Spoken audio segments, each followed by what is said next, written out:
The Queen was served jam pennies in the nursery as a little girl. Simple, just bread and jam with a little butter, sandwiched together and then cut into circles. They were called pennies after the size of the Old English penny.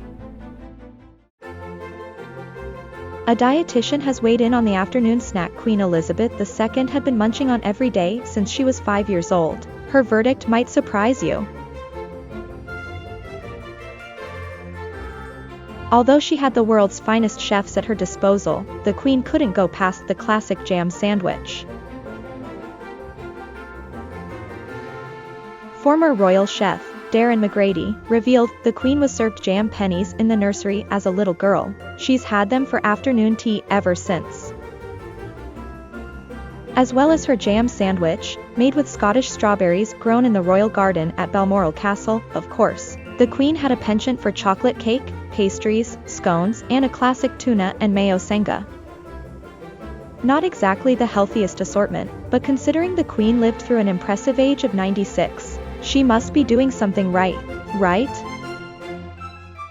Dietitian Jessica Spendlove says, "I think it is important nutrition is made up of foods that provide significant nutritional value, and also foods we just enjoy." The snacks provided her with some carbohydrates, which helped fuel her body and brain throughout the afternoon. If you're also known to reach for something sweet in the afternoon, Spendlove says not to stress. Just add some healthier options on the side. Thanks for watching Body and Soul TV. Click the subscribe button to make sure you never miss a video.